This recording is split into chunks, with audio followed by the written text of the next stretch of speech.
King Frederick William Koko, Mingi VIII, Amyanabo of Nemb, 1853-1898, known as King Koko or King William Koko, was the Amyanabo king of Great Nemb Kingdom. Nemb, Brass, Akassa, Akpoma, in the ancient Oil River Protectorate, now in Nemb and Brass local government areas of Bayelsa State, South-South, Niger Delta region, Nigeria. Note, Nemb Kingdom and King Koko played a major role in 1914 amalgamation of Nigeria. Before the arrival of the colonial masters, Nemb Kingdom was like a state, country of its own. In 1884, the white men included it in the Oil Rivers Protectorate. In 1967, it became part of Old Rivers State, and in 1996 it was carved out of Rivers State to form Bayelsa State. Koko's early life. Koko was born in 1853 into the Mingi royal family of Nemb, an Ijaw ethnic group in the oil-rich Niger Delta region of Nigeria, Africa's most populous nation. He was brave, intelligent, handsome, and hardworking. His fishing skills and business sense had no rival within the Nemb Kingdom. He led Nemb to many wars as a warrior even before his ascension to the Mingi throne. He was educated and spoke Nemb and English languages fluently. Koko left the Nemb traditions and converted to Christianity and became a Sunday school teacher in the church, which helped him to rise to power later because almost all the powerful chiefs and businessmen in Nemb Kingdom were Christians.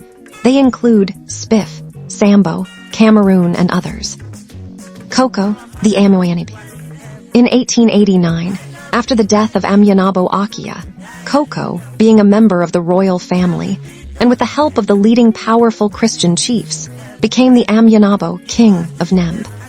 However, there was at the same time a Kaparsinari king, the elderly Ebifa, who ruled at Basambiri and was commander-in-chief until his death in 1894. The Nemb Kingdom ruled by Mingi comprises of sub-kingdoms. They include Nemb Main Town, Agalamabiri and Basambiri, Akassa, Brass, and Akpoma in form of a confederal state. Koko led NEMB to prosperity. With the settlement of European traders on the coast, Nemb had engaged in trade with them, but it was poorer than its Bani, Okrika, and Kalabari neighbors. Nemb was the center of an important trade in palm oil, and it had refused to sign a treaty proposed by the British, opposing the Royal Niger Company's aim of bringing all trade along the kingdom's rivers into its own hands.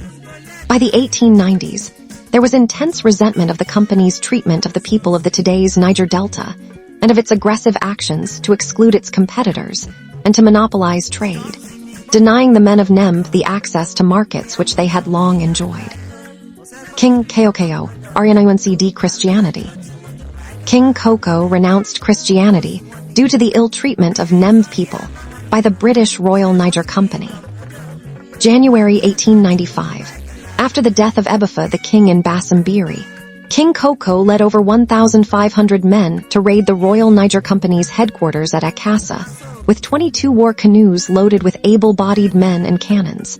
1,500 foot soldiers from different parts of the Ijaw/Izon nation to attack the RNC depot in Akassa. Royal Niger Company's warehouses, offices, official and industrial machines, weapons, etc. were looted, vandalized, and the entire depot burnt down. Over 70 men were said to have been captured, 25 were killed, and 40 white men were taken hostage, as part of the spoils of war to Nemb, and 13 were not accounted for. Many of the white men were later executed in cold blood at the Sacrifice Island, and others eaten. Attack ONNEMB by Royal Navy.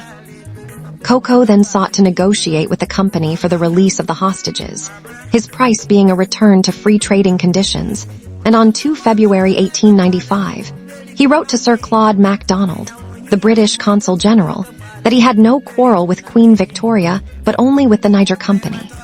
Despite his move for peace, the British refused Koko's demands, and more than 40 of the hostages were then ceremoniously eaten.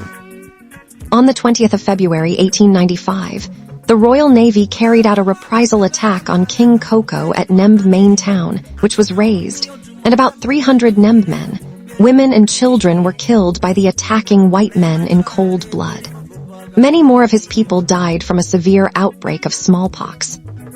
The attack on Nemb and King Koko's forces was carried out by Rear Admiral Sir Frederick Bedford, who led the British forces.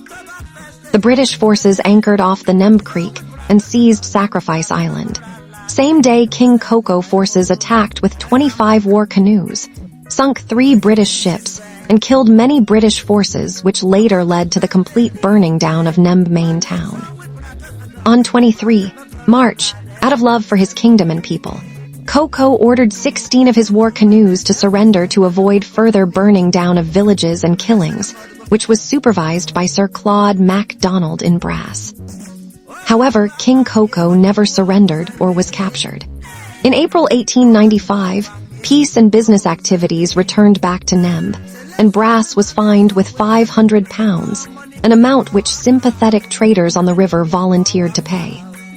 Koko assured the British that his part in the rising had been exaggerated and returned several cannons and a machine gun looted from Akassa War.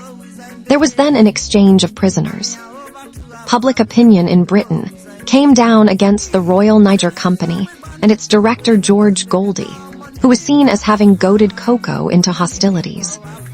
The Colonial Office commissioned the explorer and anti-slavery campaigner Sir John Kirk to write a report on the events at Akassa and Brass, and in August 1895, Koko came to Brass to meet MacDonald, who was about to sail for England but quickly took to the bush again.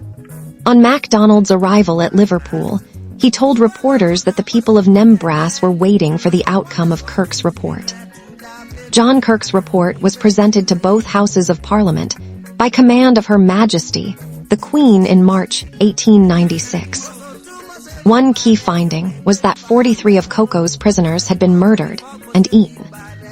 In April 1896, Koko refused the terms of a settlement offered to him by the British and was declared an outlaw. However, no attack came. A reward of £200 was unsuccessfully offered for Koko, who was forced to flee from the British, hiding in remote villages. On 11 June 1896, in reply to a question by Sir Charles Dilke in the House of Commons, George Nathaniel Curzon, Under-Secretary of State for Foreign Affairs, said the commissioner had in his possession a plan prepared by the chairman of the Royal Niger Company for the admitting of the Brass men into markets hitherto closed to them on the Niger. It was, however, subject to acceptance by King Koko, which it had been impossible to obtain as, since the attack on Akassa and subsequent cannibalism of captives in his capital, he had declined to meet any of the British authorities, including Sir John Kirk. In consequence of this behavior, he had been deposed. The settlement is now dependent upon the organization of a new native government in Brass, and will, it is hoped, very soon be arrived at. Koko fled to Ediema, a remote village in the hinterland, where he died in 1898 in a suspected suicide. The next year, the charter of the Royal Niger Company was revoked, an act seen as partly a consequence of the short war with Koko, and with effect from 1 January 1900. The company sold all its possessions and concessions in Africa to the British government for £865,000,